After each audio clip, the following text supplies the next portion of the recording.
Tidak semua perasaan datang karena cinta. Kadang ia hadir karena kesepian. Marzuki tak pernah membayangkan bahwa satu atap bisa mengubah segalanya.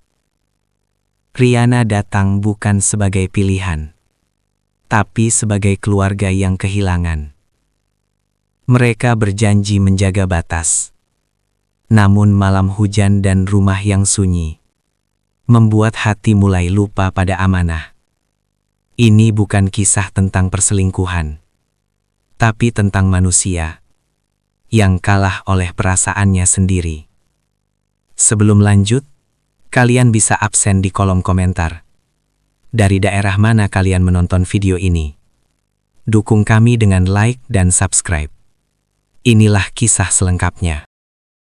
Di sebuah kota kecil yang tenang, hiduplah sepasang suami istri bernama Marzuki dan Dewi. Rumah mereka sederhana, berdinding semen polos dengan halaman kecil di depan. Tak ada pagar mewah, hanya pot-pot bunga yang dirawat Dewi sepulang mengajar. Marzuki bekerja sebagai karyawan swasta di perusahaan distribusi. Setiap pagi ia berangkat dengan motor tuanya, mengenakan kemeja rapi yang sudah mulai pudar warnanya. Dewi adalah guru honorer di sebuah SMP swasta. Gajinya tak seberapa, tapi ia mencintai pekerjaannya.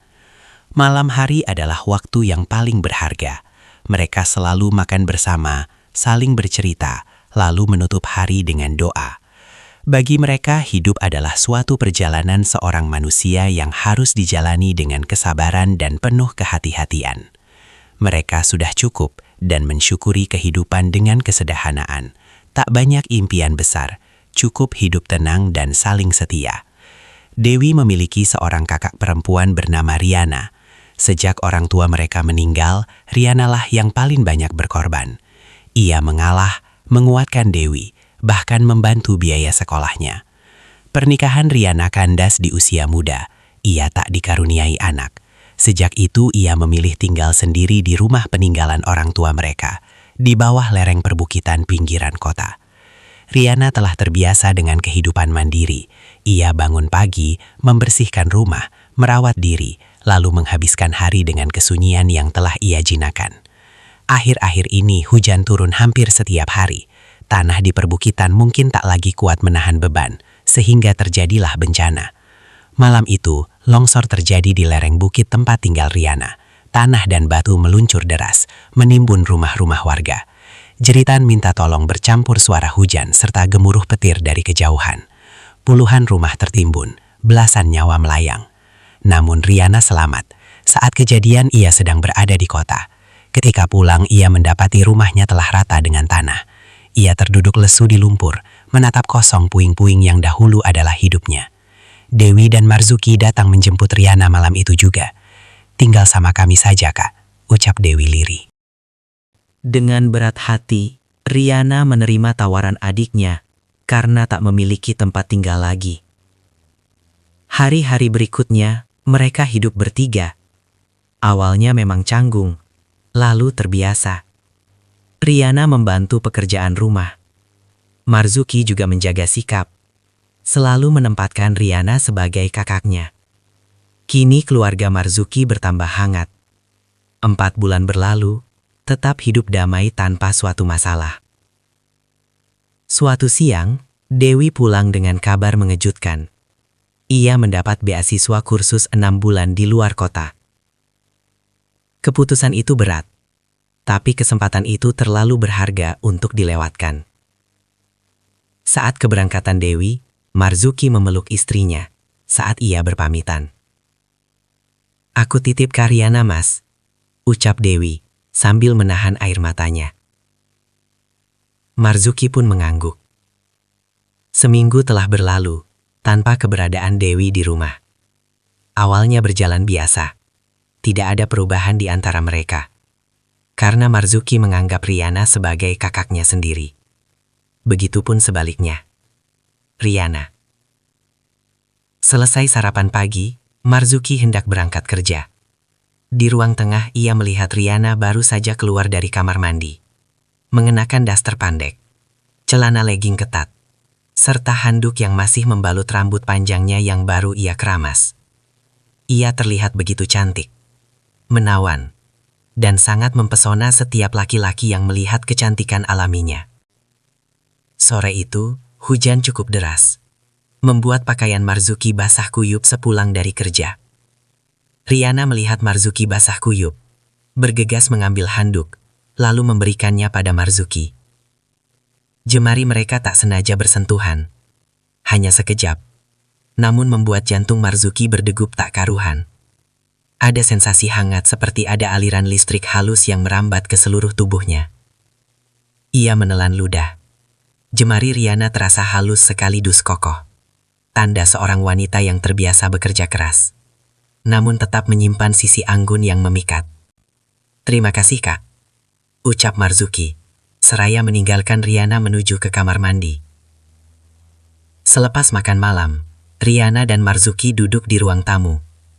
Mereka duduk berhadapan di sofa sederhana, dipisahkan oleh meja kaca yang sedikit tebal. Mereka ngobrol santai. Riana menceritakan masa kecilnya bersama adik satu-satunya, yaitu Dewi, serta masa lalunya yang kelam. Riana mengenakan daster berwarna marun yang memeluk tubuhnya dengan pas, menunjukkan keanggunan yang mempesona, namun dalam senyuman tipis yang ia sunggingkan, sorot matanya menyimpan kabut kesepian yang pekat, yang tak bisa disembunyikan oleh riasan tipis sekalipun. Marzuki menatap wajah Riana, mulai dari sorot matanya yang seolah menyimpan rasa kesepian, hidung dan bibir Riana yang kelihatan masih tetap mempesona. Ia tak sedikit pun berpaling, terus mengarahkan pandangannya menelusuri wajah Riana dengan tatapan yang sulit diartikan.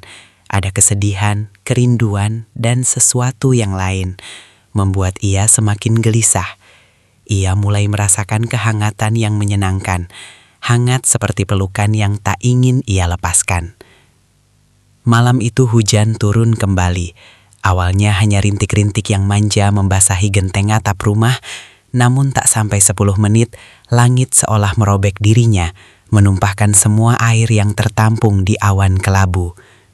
Disusul dentuman suara petir menggelegar, seolah menggetarkan seisi ruangan.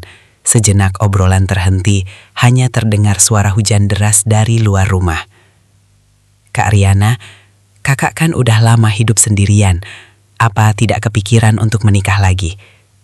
Kakak masih muda, cantik lagi.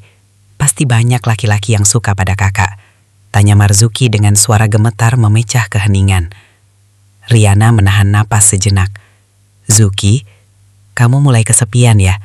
Baru beberapa hari saja Dewi tidak di rumah," ucap Riana meledek adik iparnya, seraya melemparkan senyuman manisnya yang membuat hati Marzuki semakin tergoda. Marzuki hanya tersenyum simpul sambil sedikit menundukkan pandangannya. "Mencari pasangan tidak semudah membalikan telapak tangan, adik iparku yang ganteng," lanjut Riana dengan nada serius. "Maaf kak, aku tak bermaksud menyinggung perasaan kakak," sambil mencoba memegang jemari kakak iparnya. Riana menghela nafas, melontarkan senyuman lembut, dan membiarkan jemari tangannya dipegang Marzuki. "Mencari pasangan tidak semudah membalikan telapak tangan, Zuki," sahut Riana sembari merespon remasan jemari yang dilakukan Marzuki. Ia meremas dengan sentuhan lembut dan manja, sehingga Marzuki berani menggeser posisi duduknya ke samping Riana. Riana menatap adik iparnya. Sorot matanya begitu menawan dan menggoda. Marzuki mencoba memeluknya. Riana pun tersenyum manis, lalu sedikit memejamkan matanya, seolah pasrah apa yang akan dilakukan adik iparnya. Perlahan Marzuki mulai membelai rambut Riana. Tak ada kata yang terucap lagi di antara mereka, hanyut dalam kehangatan dan keheningan malam. Hanya terdengar rintikan hujan yang jatuh membasahi genteng atap rumah, seolah mengiringi lantunan puisi dua orang yang sama-sama terjebak dalam kesepian. Tak lama kemudian, Riana melepaskan pelukan Marzuki. Ia meneteskan air matanya. "Zuki, jangan diteruskan. Kamu itu suami adikku," seru Riana sambil meninggalkan Marzuki. ia langsung masuk ke kamarnya. Sejak malam itu, kebersamaan terasa semakin berbeda. Mereka sering makan bersama, menonton televisi bersama hingga larut malam. Mereka menjalin hubungan samar tanpa arah. Sebuah cerita baru yang penuh kehangatan tersembunyi telah dimulai. Babak demi babak mereka lalui. Siklus rahasia itu berjalan mulus, masih dalam batas kewajaran. Namun tanpa disadari, mereka sedang menciptakan siklus rahasia yang manis dan berbahaya. Marzuki mulai gelisah, Riana jadi sering melamun. Mereka mencoba menjaga jarak, namun rasa saling suka semakin kuat. Suatu malam listrik padam, Riana dan Marzuki duduk di ruang tamu. Suara rintik hujan diselingi gemuruh petir terdengar dari kejauhan, serta penerangan dari cahaya lilin yang redup membuat hubungan mereka semakin romantis. Riana, dalam benaknya, masih ingin merasakan kehangatan bersama Marzuki. Namun dalam hati kecilnya bergejolak ingin mengakhiri perbuatan dosa ini. Marzuki menyadari bahwa perbuatannya telah mengkhianati istrinya. Akan tetapi, dorongan sesat telah menyelimuti perasaannya. Ia semakin gelisah. Ia masih ingin merasakan kehangatan bersama kakak iparnya. Di malam berikutnya, Riana berusaha untuk menjaga jarak.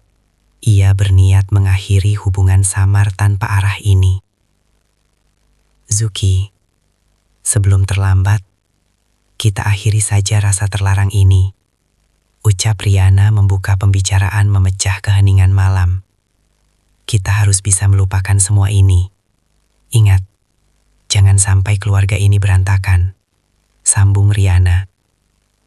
Marzuki hanya terdiam. Ia mengamati sorot mata kakak iparnya, seolah menyimpan rasa penyesalan yang dalam, namun masih menginginkan kehangatan itu sendiri. Terima kasih. Kamu telah mengobati kelinduan yang telah bertahun-tahun aku sembunyikan. Sudah malam. Aku ngantuk. Lanjut Riana sambil melangkah masuk ke kamarnya. Telah berjam-jam Riana masih belum juga bisa memejamkan mata. Pikirannya tertuju pada sosok adik iparnya. Hatinya bergejolak bagaikan air mendidih. Ia ingin mengakhiri semua ini demi adiknya. Namun justru perasaan suka pada Marzuki semakin dalam. Ia tak mau kehangatannya selama ini ia lepaskan. Di kamar sebelah, Marzuki pun masih belum bisa memejamkan mata. Pikirannya melayang. Teringat kehangatan dan kemesraannya bersama Riana. Di luar terdengar gemuruh petir dari kejauhan. Hujan mulai turun. Semakin deras. Lalu listrik padam. Marzuki keluar. Mendekati kamar Riana. Ia mengetuk pelan pintu kamar kakak iparnya. Maaf kak, belum tidur kan? Boleh aku masuk kamar kakak? Riana membuka pintu dan berdiri di hadapan Marzuki dalam kegelapan malam. Hanya sedikit cahaya malam yang masuk melalui tirai jendela, yang sengaja Riana buka saat listrik padam. Ada apa Zuki? Ini sudah larut malam. Waktunya kita istirahat. Ucap Riana sedikit serak. Aku tidak bisa tidur kak.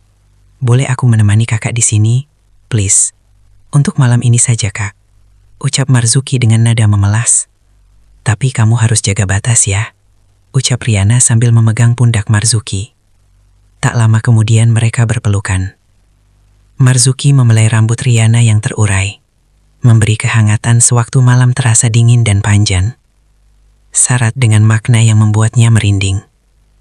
Mereka kini terseret ke drama emosional yang tak pernah ia bayangkan. Dua tubuh yang merindukan sesuatu. Sama-sama kesepian, melahirkan ikatan baru yang rumit dan rahasia. Terjalin dalam sunyinya malam, suara rintikan hujan yang jatuh di atap, seolah membentuk ritme tersendiri untuk mereka melangkah lebih jauh, hingga lupa diri. Mereka hanyut dengan perasaan menyenangkan dalam keheningan malam, sampai batas yang mereka sepakati semakin kabur. Saat Riana bangun pagi, melihat adik iparnya masih tertidur pulas di sampingnya. Ia teringat semalam, sebuah batas telah mereka lewati. Setelah Riana beres menyiapkan sarapan pagi, mereka makan bersama. Mereka makan dalam diam. Keheningan pagi itu berbeda dari keheningan semalam. Kini keheningan itu terisi oleh pemahaman tak terucap. Setiap denting sendok dan garpu seolah menjadi bagian dari percakapan rahasia mereka. Tidak ada yang membahas apa yang terjadi. Namun keduanya tahu bahwa sesuatu yang fundamental telah berubah. Batas yang mereka sepakati telah dilewati. Kini hubungan mereka semakin intim, seolah mereka lupa segalanya, tak memikirkan batas yang seharusnya dihindari. Mereka hanyut dalam kehangatan, dalam kesesatan dan kegelapan. Sampai akhirnya Dewi pulang dari luar kota. Ia melangkah masuk ke rumah itu dengan senyum yang terlihat utuh. Tangannya memeluk Marzuki, lalu Riana. Hangat, lama, seolah tak pernah ada jarak di antara mereka. Tak ada pertanyaan, tak ada pengakuan, tak ada satupun rahasia yang terucap. Semua terkubur, rapi dan dalam. Namun sejak hari itu, rumah yang dulu hidup berubah menjadi ruang sunyi yang penuh gema. Marzuki menjadi mudah tersulut. Hal-hal kecil, gelas yang tak diletakkan di tempatnya, pintu yang tertutup terlalu keras, cukup membuat nadanya meninggi. Ia sering terdiam menatap dinding, seolah ada bayangan yang hanya bisa ia lihat sendiri. Riana memilih jarak, lebih sering mengurung diri di kamar, mematikan lampu lebih awal, dan menghindari tatap mata. Jika kebetulan bertemu di lorong sempit rumah, ia hanya tersenyum singkat, lalu berlalu. Dewi setiap malam terbangun dengan napas terengah. Tak ada mimpi yang jelas, tak ada suara. Hanya perasaan sesak di dada, seperti kehilangan sesuatu yang tak bisa ia ingat namanya. Ia sering duduk di tepi ranjang, memandangi dua punggung yang dikenalnya. Namun terasa asing. Mereka hidup bersama, makan di meja yang sama, berdoa di ruangan yang sama. Namun tak satu pun benar-benar menyentuh yang lain. Rahasia itu tak pernah dibuka, tak pernah diperdebatkan, tak pernah diakui. Dan justru karena itulah, ia tumbuh, pelan, sunyi, mematikan. Semoga kalian bisa mengambil hikmah dari kisah ini. Mudah-mudahan Allah Subhanahu wa Ta'ala senantiasa menuntun kita ke jalan yang diridhoinya. Amin. Nantikan video kami berikutnya. Terima kasih.